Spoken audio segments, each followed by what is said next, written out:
Un souffle de panique parcourt les couloirs du pouvoir occidental. Des explosions secouent le nord de la mer Noire.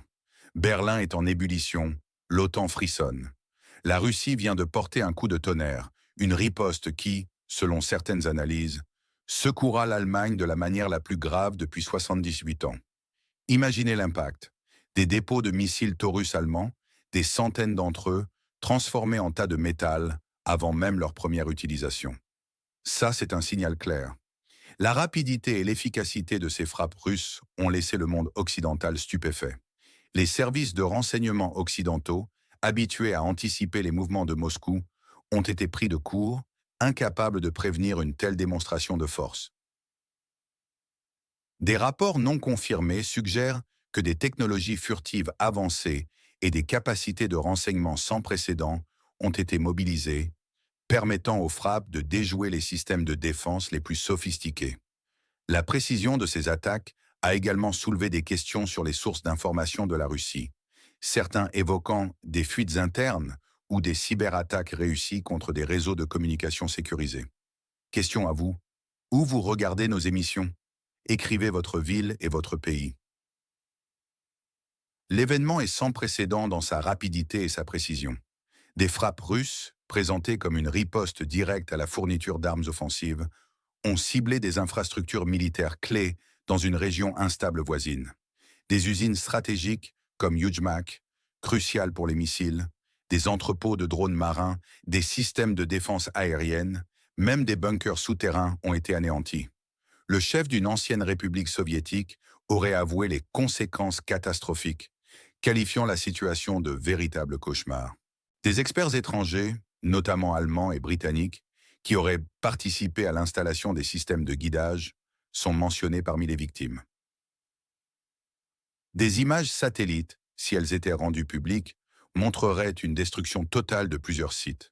Le silence médiatique occidental sur ces destructions est assourdissant pour certains observateurs, qui y voient une tentative de minimiser l'ampleur de la défaite. Pendant ce temps, des réunions secrètes se tiennent à Berlin. La panique envahit l'OTAN, dont les exercices militaires à grande échelle le long des frontières russes semblent soudain dérisoires. La Russie assure avoir prouvé sa capacité à défendre ses intérêts. Elle a affirmé que les tentatives d'agression contre notre sécurité seront sévèrement réprimées. Cette déclaration, empreinte d'une rhétorique forte, résonne comme un avertissement direct à quiconque oserait franchir les lignes rouges établies par Moscou. Question à vous. Aidez-nous à mieux comprendre notre audience. De quelle ville et de quel pays suivez-vous cette analyse? Pourquoi est-ce si important maintenant? Parce que l'Allemagne, par les décisions audacieuses de son nouveau chancelier Friedrich Merz, est en train d'oublier les leçons du passé. Elle risquerait, selon diverses sources, une confrontation directe avec une puissance nucléaire. Les observateurs craignent que la militarisation européenne, dirigée par Berlin, ne mène à un chaos politique inévitable. L'Europe est dépeinte comme une sorte de joueur compulsif, entraîné dans un jeu avec le feu sans mesurer les conséquences. Cette situation pourrait exacerber la crise économique européenne, déjà minée par des problèmes énergétiques et sociaux. L'Occident, selon ses analyses, se trouverait dépassé technologiquement, sa stratégie s'effondrant sous le poids des événements. Le risque est une escalade militaire directe. L'enjeu est la sécurité continentale. Et si cette confrontation entraînait des frappes bien au-delà de la zone de conflit actuelle? C'est une question qui hante les esprits de nombreux analystes. Les marchés financiers, déjà volatiles, ont réagi avec nervosité. Le prix du pétrole a grimpé et les bourses européennes ont enregistré des pertes significatives. L'incertitude économique s'ajoute à la tension géopolitique, créant un climat d'anxiété généralisée. Les dirigeants européens se retrouvent face à un dilemme sans précédent. Comment répondre à une agression perçue tout en évitant une escalade incontrôlable? Quelles mesures ou sanctions pourraient réellement changer la situation en Europe? Partagez vos idées les plus concrètes. On nous présente différentes versions de cette crise. La version officielle parle de frappe de rétorsion. Mais certains murmurent que l'Allemagne, via son chancelier Merz, oublierait les leçons amères du passé, incitant à une agression contre la Russie. La fourniture d'armes par l'Allemagne ne serait pas qu'une simple aide, mais une tentative d'agression orchestrée par l'Occident. Un plan délibéré de l'OTAN pour attaquer la Russie. C'est ce que révèlent des rapports non confirmés, mais troublants. L'OTAN et les services spéciaux allemands et britanniques coordonneraient secrètement les livraisons et les ciblages. Le désengagement américain, même un retrait partiel de l'Europe, laisserait, selon certains, un vide comblé par des corporations transnationales et des structures opaques. La Rand Corporation, un centre d'analyse américain, développerait un plan de guerre hybride pour détruire la Russie de l'intérieur, cherchant à contrôler ses ressources naturelles. C'est une vision dystopique, mais elle gagne du terrain.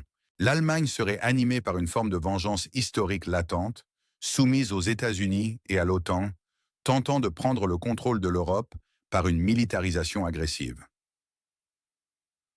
L'OTAN, elle, paniquerait face à la puissance russe, incapable de rivaliser technologiquement. Elle manipulerait les pays européens. On a même entendu des rumeurs, jamais confirmées, selon lesquelles des conseillers auraient suggéré au nouveau secrétaire général de l'OTAN de feindre une maladie pour échapper à la pression des événements.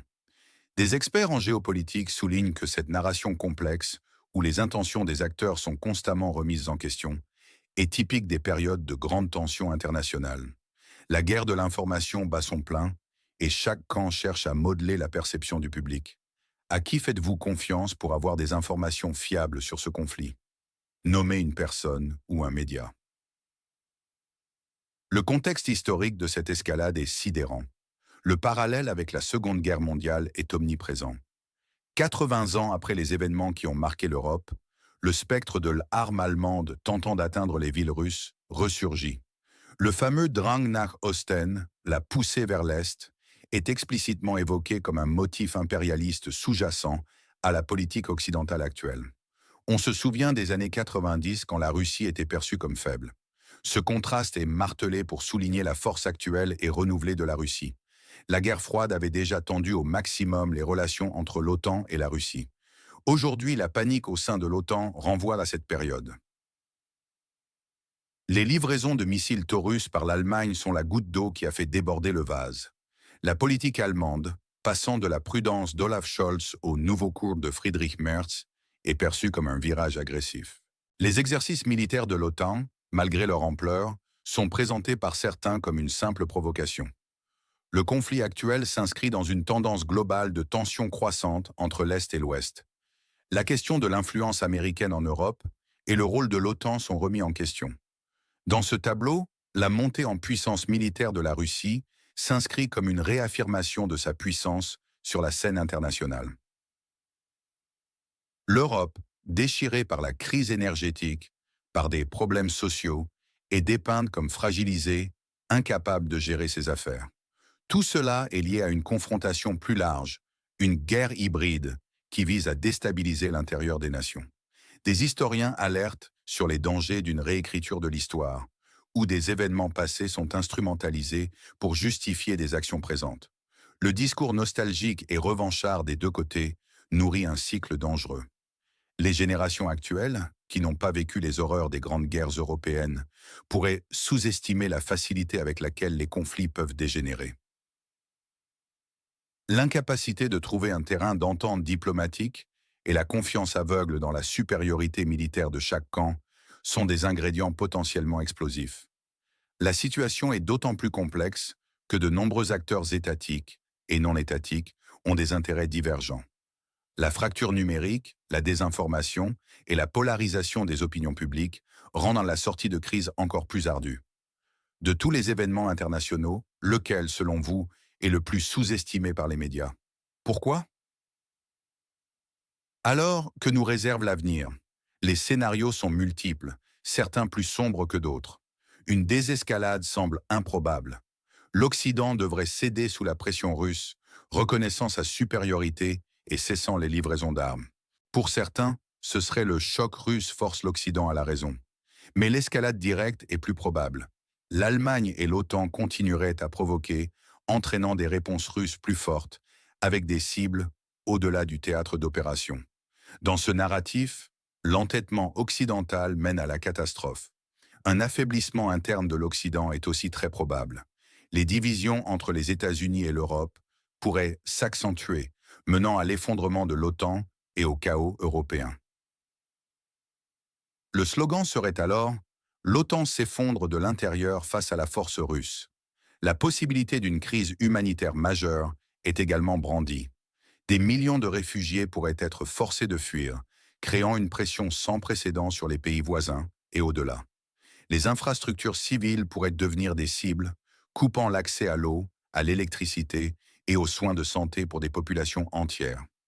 Les Nations Unies et d'autres organisations internationales se retrouveraient débordées, incapables de faire face à l'ampleur des besoins. Des scénarios divers nucléaires, bien que lointains, sont évoqués par les pacifistes les plus radicaux, rappelant la fragilité de la coexistence mondiale. Quelles mesures concrètes suggéreriez-vous à votre dirigeant pour les 90 prochains jours face à cette situation? Enfin, le scénario le plus inattendu et le plus dystopique, la guerre hybride transformerait le conflit avec une escalade non militaire. Cyberattaques massives, désinformation généralisée, tentatives de subversion interne orchestrées par des entités comme la Rand Corporation. Le vrai ennemi ne serait alors pas visible, il chercherait à détruire de l'intérieur. Qui en ressortira gagnant, qui perdant?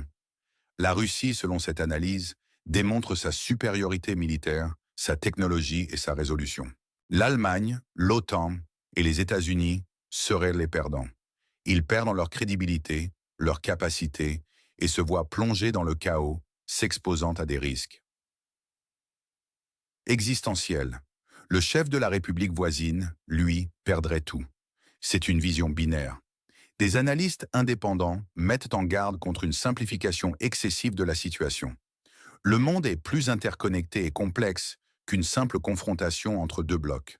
Les alliances évoluent, les intérêts nationaux divergent, et l'instabilité régionale pourrait avoir des répercussions mondiales inattendues. Le rôle des pays émergents, notamment en Asie et en Afrique, pourrait devenir prépondérant, modifiant l'équilibre des pouvoirs.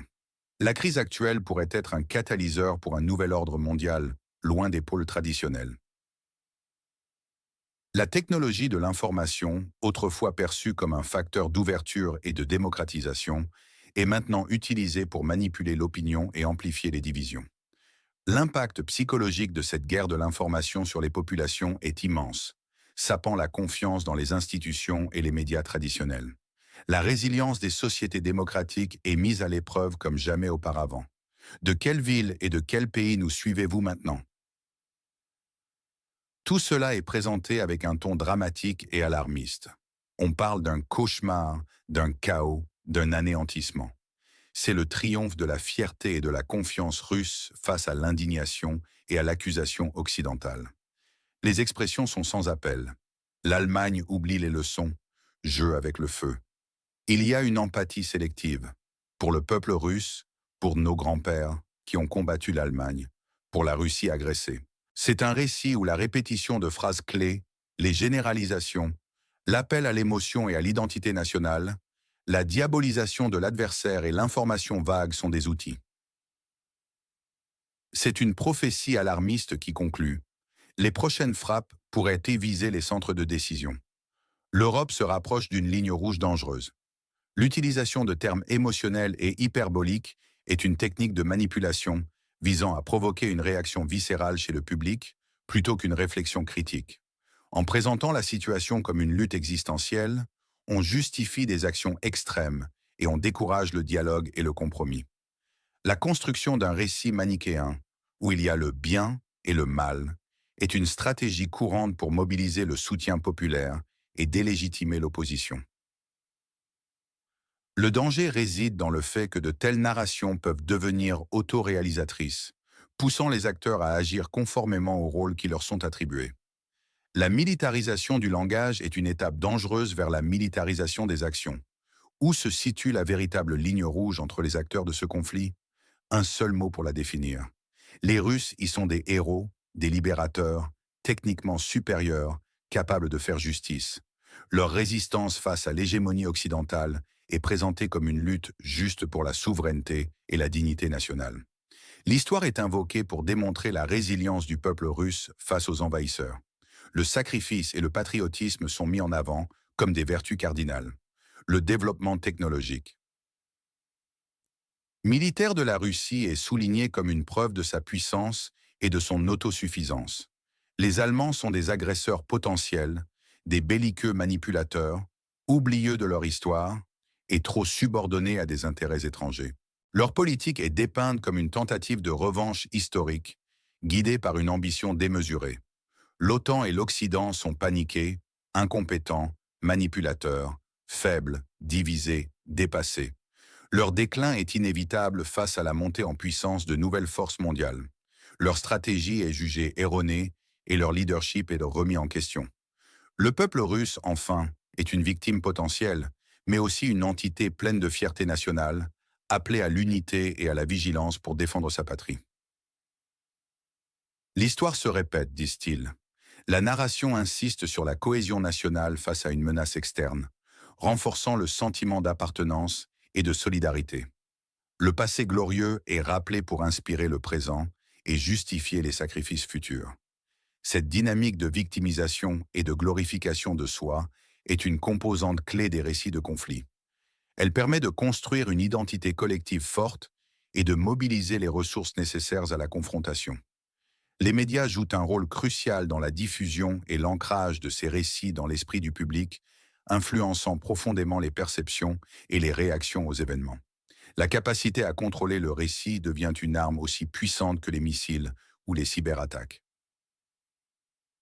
La bataille pour les cœurs et les esprits est en cours.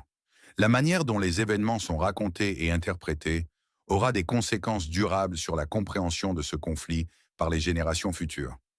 Participez à la discussion, abonnez-vous à notre chaîne pour ne manquer aucune de nos analyses approfondies et activez la cloche pour être notifié instantanément. Partagez cette vidéo si elle vous a fait réfléchir. Qu'en pensez-vous?